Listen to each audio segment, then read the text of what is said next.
दिल्ली के अंदर प्रदूषण की जो हालात हैं उसको लेकर के अभी सभी डिपार्टमेंट्स के अधिकारियों के साथ अभी हमने समीक्षा बैठक की। बैठक में जो एक्सपर्ट्स ने जो ओपिनियन दिया अभी कि दिल्ली के अंदर वेरी पुअर कैटेगरी में अभी आगे भी प्रदूषण के स्तर के बने रहने की संभावना है। अगर जो मौसम विभाग ने प्रेडिक्ट किया है, अगर बारिश होती है तो इसमें तब्दीली हो सकती है। इसलिए इन परिस्थितियों को ध्यान में रखते हुए आज जो निर्णय लिया गया, उस निर्णय के अनुसार दिल्ली के अंदर कंस्ट्रक्शन डिमोलिशन का जो कार्य है वो फर्दर ऑर्डर तक बैन रहेगा। इसके अंदर electric work, interior decoration, plumbing का जो काम है, ये जो काम है वो काम जारी रहेंगे। साथ ही साथ जो मजदूर हैं, वर्कर हैं, कंस्ट्रक्शन वर्कर, उन लोगों को सरकार की तरफ से 5,000 रुपये देने का काम शुरू किया जा रहा है। दूसरा, दिल्ली के अंदर जो ट्रक, एक चीज मैं क्लियर कर दूं कि कई जगह पे ऐसा कंफ्यूजन है कि सभी गाड़ियां दिल्ली के अंदर उनका प्रवेश बंद है। ऐसा नहीं है। जो ट्रक हैं, जो सामान लेकर के दिल्ली के अंदर आते हैं, उन ट्रकों की एंट्री 7 दिसंबर तक के लिए बैन की जा रही है। इसमें जैसा पिछले बार हमने कहा था, सीएनजी और जो इलेक्ट्रिक ट्रक हैं, करीब लगभग 1,000 के आसपास इलेक्ट्रिक छोटे ट्रकों का रजिस्ट्रेशन है। तो जो छोटे इलेक्ट्रिक ट्रक हैं और जो सीएनजी ट्रक हैं, उनकी एंट्री रहेगी। तो 7 दिसंबर तक ट्रकों की एंट्री बैन है।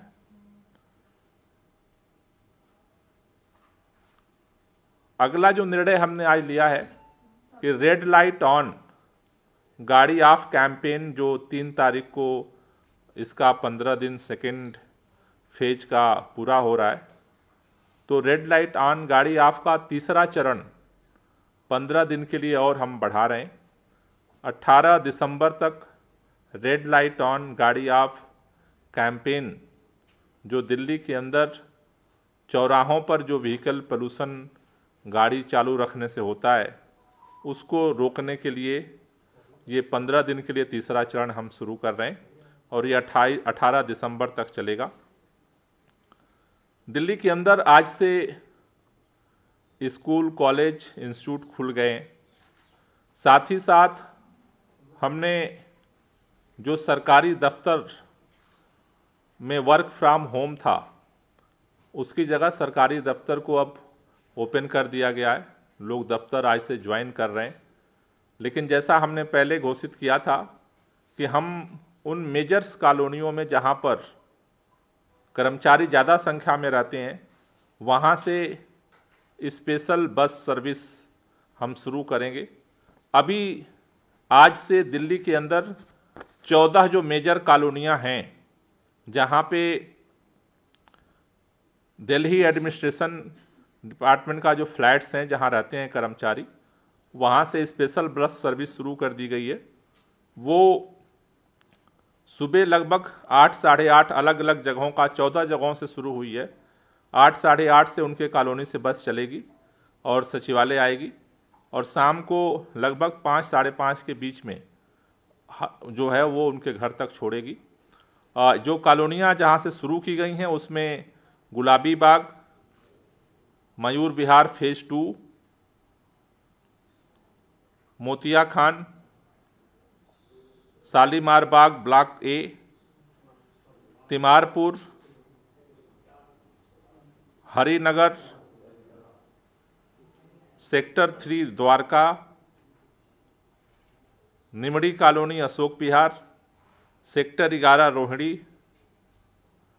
करकरडूमा, model town phase 1, Vikaspuri, Paschim Vihar और बसंत कुंज, ये 14 कॉलोनियों से स्पेशल बस सर्विस आज से शुरू की गई है सरकारी जो कर्मचारी हैं उनके लिए, जिससे कि वो दफ्तर में आके काम कर सकें और व्हीकल पोल्यूशन को जो है उसको भी हम लोग इस तरह से कम कर सकें। साथ ही साथ दिल्ली के अंदर जो ओपन बर्निंग के खिलाफ हमने अभियान शुरू किया था वो दिल्ली के अंदर जारी रहेगा। अभी तक ओपन बर्निंग कैंपेन के तहत 8,480 साइट का टीमों ने विजिट किया है, इंस्पेक्शन किया है, जिसमें लगभग 1,000 जगहों पर वायलेशन पाया गया था। वायलेट करने वाली एजेंसी या संस्थाओं को, इंडिविजुअल्स को अभी तक 28,76,000 का पेनाल्टी जो है वो लगाया गया है। पीडब्ल्यूडी, सभी एमसीडीज, फायर ब्रिगेड के द्वारा वाटर स्प्रिंकलिंग का जो अभियान है वो कंटिन्यूअस जारी रहेगा। सभी डिपार्टमेंट को डायरेक्शन दिया गया है कि वो फर्दर ऑर्डर तक सारे अभियान का जो है उसको जारी रखेंगे। दिल्ली के अंदर जो प्रदूषण पैदा करने वाली गाड़ियां हैं जिनका पीयूसी सर्टिफिकेट नहीं है, पीएससी चेकिंग का जो अभियान है ट्रांसपोर्ट डिपार्टमेंट और पुलिस मिल करके उसे जारी रखेंगे।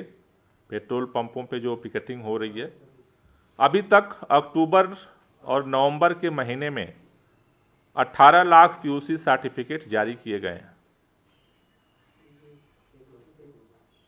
जिन लोगों ने सर्टिफिकेट नहीं बनवाया, वायलेट करते हुए पकड़े गए, उनमें 14,000 लोगों का इन 2 महीने में चालान किया गया है 10-10 हज़ार रुपए का, अक्टूबर नवंबर में। इसके साथ साथ ट्रांसपोर्ट डिपार्टमेंट को अवेयरनेस कैंपेन के लिए भी इंस्ट्रक्शन दिया गया था।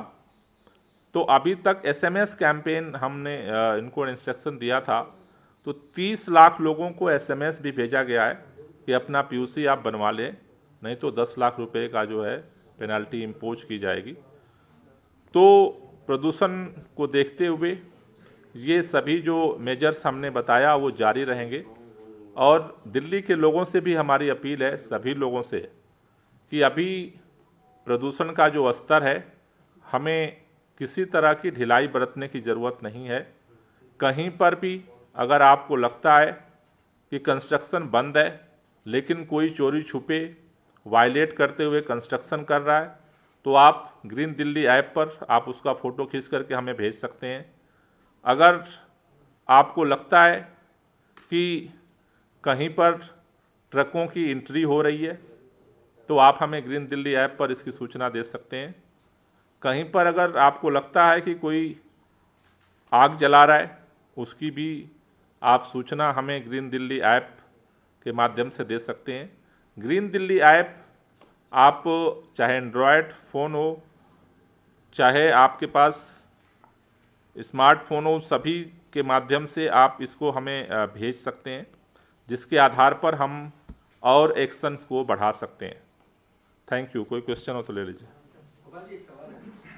तमाम प्रयास किए जा रहे हैं लेकिन तब भी दिल्ली में प्रदूषण कम नहीं हो रहा है। तमाम तरह के बैन हैं, बंदिशें हैं, ट्रक नहीं आ रहे हैं, स्कूल भी बंद थे, आज स्कूल खुले हैं। क्या कुछ वजह रही है कि प्रदूषण कम नहीं हो रहा है दिल्ली में? अभी जो 2 स्थितियां आज जो हमने जो एक्सपर्ट्स हैं उनसे अभी जो हमने बात की, तो उसमें 2 सिचुएशंस वो बता रहे हैं कि एक तो दिल्ली के अंदर जो हवा की स्पीड है वो काफ़ी कम हो गई है। लगभग मतलब नॉर्मल सिचुएशन में लगभग 12 से 14 किलोमीटर प्रति उसमें रहती है, लेकिन अभी वो जो है लगभग 0 की तरफ पहुंच गई है। इसके वजह से जो है एक तो जो जितने पोल्यूटेड कण हैं वो स्टेगनेंट हो गए। दूसरा, जो ठंड जब बढ़ रही है तो पहले क्या है कि नॉर्मल सिचुएशन में पोल्यूशन का स्तर जो यहाँ होता है तो वो हाइट पे ऊपर भी जो है वो कण जाते हैं, जो गैसेज हैं वो ऊपर जाती हैं, लेकिन ऊपर से भी ठंड की वजह से नहीं जा रहा है और हवा ना चलने से, तो एक ठहराव की स्थिति है। तो ये ठहराव की स्थिति जो है अगर अभी बनी रहती है तो, लेकिन अभी इस परिस्थितियों में अब हवा कब तेज चलेगी तो हम नहीं निर्धारित कर सकते। इसलिए जो मेजर्स हैं सरकार की तरफ से उनको हम अभी जो है जारी रखेंगे। सर, जो भी कंप्लेनेंट शिकायत करेंगे ग्रीन दिल्ली ऐप पर, उनकी पहचान क्या गुप्त रखी जाएगी? नहीं, उसको तो हम किसी को बताते नहीं है, वो तो हमारे पास ही आता है, ऐप में आता है, उसके आधार पे फिर हम उन जो कंप्लेंट होती है वो डिपार्टमेंट को भेजते हैं, उसको सार्वजनिक तो हम नहीं करते। सर, अभी भी प्रदूषण का स्तर, जैसे कि नवीन ने भी सवाल किया कि प्रदूषण का स्तर जो है वो वेरी पुअर कैटेगरी से नीचे नहीं जा रहा है, क्या कुछ और कदम सुप्रीम कोर्ट की जो कमेटी है वो तो डायरेक्शन दे ही रहे हैं, उसके अलावा कुछ और कदम उठाने की जरूरत है, या फिर कोई और मुहिम आपको लगता है कि शुरू करने की जरूरत है, वाहन प्रदूषण कम ना हो रहा हो, धूल प्रदूषण कम ना हो रहा हो, ऐसी कोई रिपोर्ट? और नहीं, देखिए अभी चूंकि कंस्ट्रक्शन तो पूरी तरह से बंद है, तो अब उसके अलावा कंस्ट्रक्शन के लिए तो पहले हम एंटी डस्ट कैंपेन चला रहे थे, लेकिन अब तो पूरी तरह से कंस्ट्रक्शन बंद है और अभी फर्दर ऑर्डर तक बंद ही रहेगा दिल्ली के अंदर। सर, ऑड इवन पे कोई चर्चा की गई मीटिंग में? ऑड इवन के लेकर कोई चर्चा नहीं हुई, अभी जितने मेजर्स हैं उसको लेकर के हम काम कर रहे हैं। Okay, thank you.